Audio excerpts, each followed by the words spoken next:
जय श्री राम। सभी राम भक्तों को जय जय श्री राम। जय श्री राम। श्रीमद् वाल्मीकि रामायण में आपका हार्दिक स्वागत एवं अभिनंदन है। इसी क्रम में आप सबके सुलभ श्रवण हेतु श्रीमद् वाल्मीकि रामायण महात्म्य के 5 अध्याय पूर्ण किए जा चुके हैं। बालकांड के 6 सर्ग भी पूर्ण किए जा चुके हैं। आज इस एपिसोड में सप्तम सर्ग की बारी है। आज हम सभी सप्तम सर्ग का पठन पाठन करेंगे और समझेंगे और कहेंगे और गाएंगे और अर्थ सहित व्याख्या भी की जाएगी। आप सबके सुलभ श्रवण हेतु सप्तम सर्ग में बताया गया है कि राजा दशरथ के जो राजमंत्री हुआ करते थे, 8 मंत्री हुआ करते थे, जिनके गुण और उनके नीति का वर्णन किया गया है। राजा दशरथ जी पहले अपने अयोध्या नगरी का वर्णन किया, फिर अपने शासनकाल का वर्णन किया, फिर अब अपने मंत्री और उनके नीतियों का वर्णन करने जा रहे हैं सप्तम सर्ग में। वाल्मीकि रामायण की रचना वाल्मीकि महाराज जी ने इस तरह से की है कि इसको समझना बेहद ही आसान है। उन्होंने कांड में भी सर्ग बनाया हुआ है, प्रत्येक सर्ग में अलग अलग टॉपिक दी गई हैं। बहुत ही मनोहर रूप से इसको तैयार किया गया है। आइए हम सभी श्रवण करते हैं। जय जय श्री राम। सप्तम सर्गः।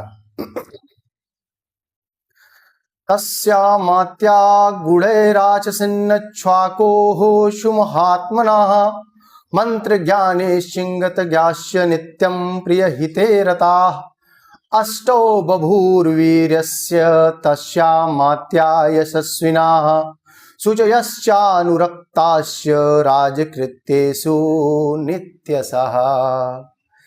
इक्ष्वाकुवंशी वीर महामना महाराज दशरथ के मंत्री जनोचित गुणों से संपन्न 8 मंत्री थे, जो मंत्र के तत्व को जानने वाले और बाहरी चेष्टा देखकर ही मन के भाव को समझ लेने वाले थे।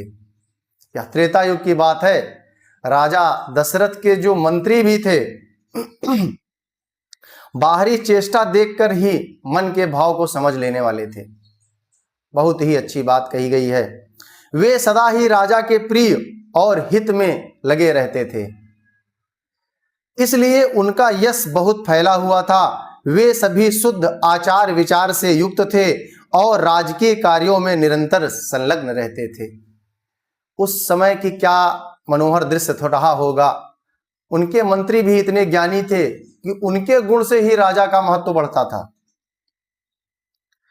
दृष्टिजरयन्तो विजयः सुराष्ट्रो राष्ट्रवर्धनः अकोपो धर्मपालश्च सुमंत्रश्चाष्टमो अर्थवित्। उनके नाम इस प्रकार हैं। पहले मंत्री का नाम दृष्टि, दूसरे का नाम जयंत, तीसरे का नाम विजय, चौथे का नाम सुराष्ट्र, राष्ट्रवर्धन, अकोप, धर्मपाल और 8वें सुमंत्र, जो अर्थशास्त्र के ज्ञाता थे।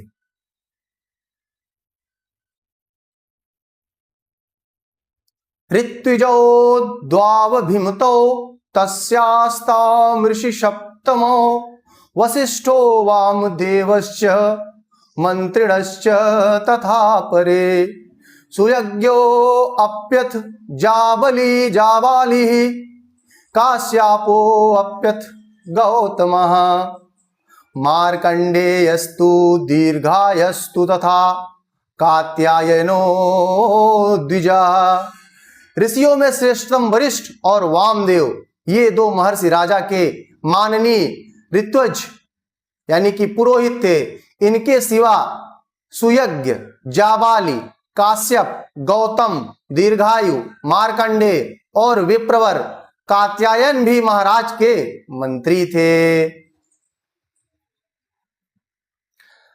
एतैर्ब्रह्मार्षिभिर्नृत्य मृत्यु मृत्य जस्तस्य पौर्वकाः विद्या विनीता ह्रीमन्तः कुशला नियतेन्द्रिया श्रीमन्तश्च महात्मानः शास्त्रज्ञा दृढ़ विक्रमा कीर्तिमन्तः प्रणेहिता यथा वचनकारिणः तेजा क्षमा यशः प्राप्ताः स्मित पूर्वाभिभाषिणः क्रोधात् कामार्थ हेतोर्वा न ब्रूयुर्नृतं वचः।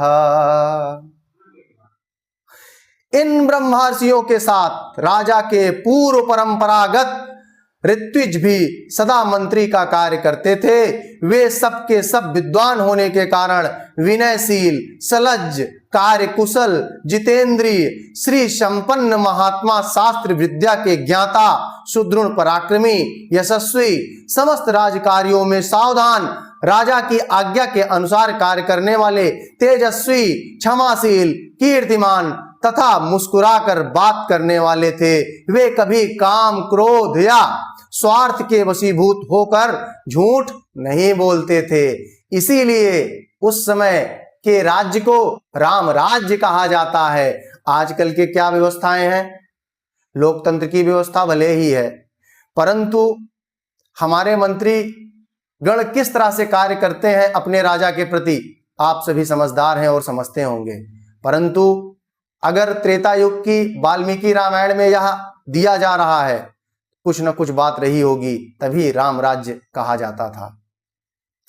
तेषाम विदितं किंचित स्वेषु नास्ति परेषु वा क्रियमाणं कृतं वापि चारेणापि चिकीर्षितम्। अपने यहाँ शत्रु पक्ष के राजाओं की कोई भी बात उनसे छिपी नहीं रहती थी।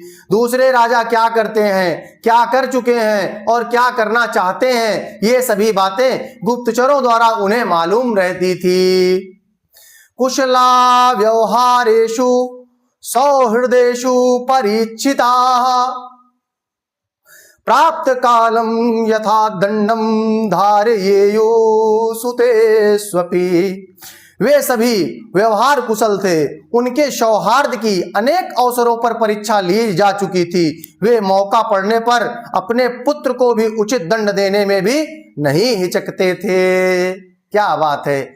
उस समय अगर कोई किसी का पुत्र भी गलती करता था तो दंड का अधिकारी होता था। परंतु आज अपने व्यवस्था में जो हमारे मंत्रीगण या जो भी राजागण हैं, आज अपने पुत्रों को उनके मन में यह रहता है कि वो कितनी उच्च शिखर पर उनको अपने व्यवस्था से बैठा दें, चाहे वो शॉर्टकट की ही व्यवस्था क्यों ना हो।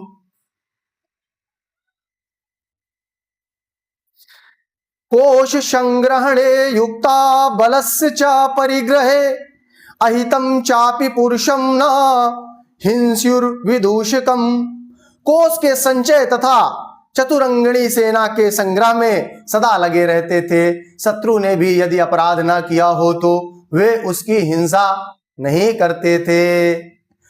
उस समय का माहौल क्या था? अगर कोई शत्रु भी हिंसा ना किया रहा हो, शत्रु पक्ष का कोई भी आदमी हो, अगर वो किसी भी प्रकार की मर्यादा का उल्लंघन ना किया हो, उसको भी क्षमा कर दिया जाता था, उससे को भी नहीं मारा जाता था।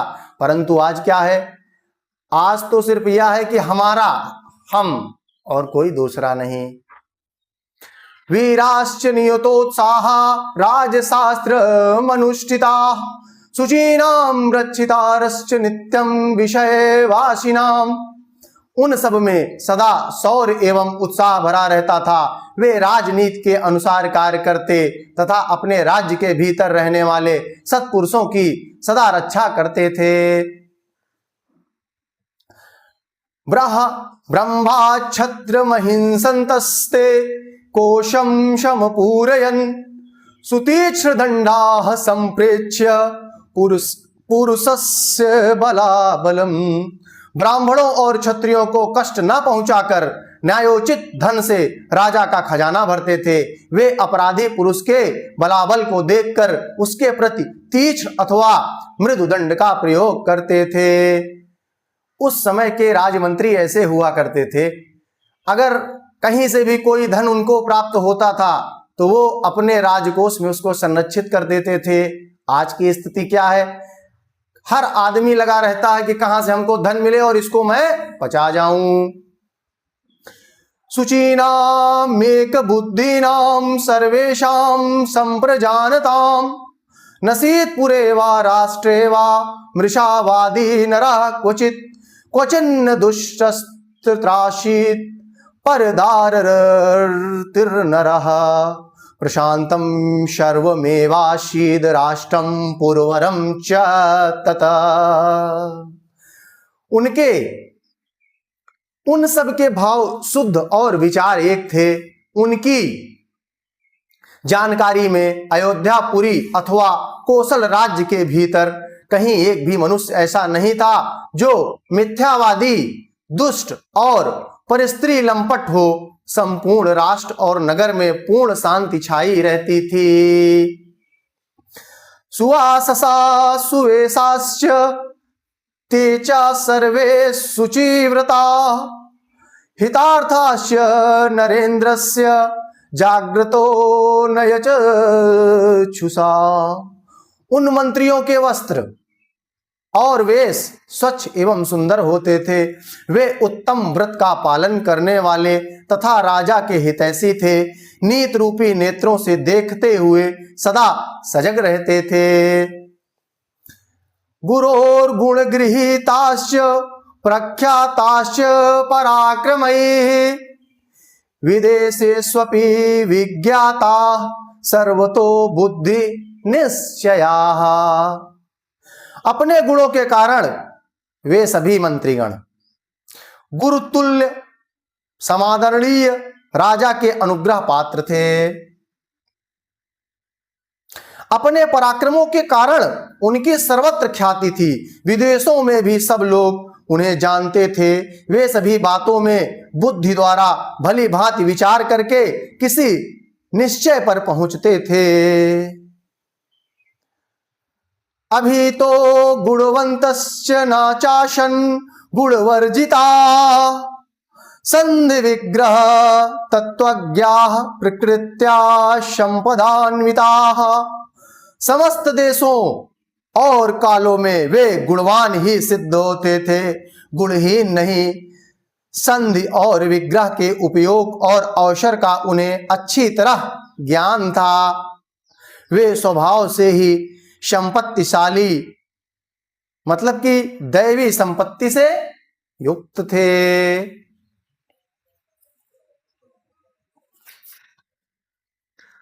मंत्र संवर्णे शक्ता सूक्ष्मासु बुद्धिषु नीति शास्त्र विशेषज्ञा सततम प्रियवादिना।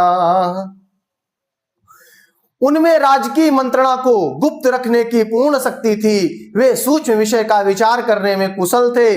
नीति शास्त्र में उनकी विशेष जानकारी थी तथा वे सदा ही प्रिय लगने वाली बात बोलते थे। उनके द्वारा कभी ऐसी कोई बात ही नहीं कही जाती थी कि किसी को अप्रिय लग जाए। ऐसे राजा दशरथ के समस्त मंत्रियों के गुण थे। ईदृशैस्तेर्मात्यश्च राजा दशरथो अनघा उपपन्नो गुणोपेतरन्श्वशासद वसुंधराम। ऐसे गुणवान मंत्रियों के साथ रहकर निष्पाप राजा दशरथ उस भूमंडल का शासन करते थे। अवेक्षमाणश्चारेण प्रज्ञा धर्मेण रक्षयन् प्रजानां पालनं कुर्वन् धर्मं परिवर्जयन्। वे गुप्तचरों के द्वारा अपने और शत्रु राज्य के वृत्तांतों पर दृष्टि रखते थे, प्रजा का धर्म पूर्वक पालन करते थे तथा प्रजा पालन करते हुए अधर्म से दूर ही रहते थे। विश्रुतश्रुषु लोकेषु वदान्या सत्यशंगरा स तत्र पुरुष व्याघ्र ससास पृथ्वीमिमान। उनकी तीनों लोकों में प्रसिद्धि थी।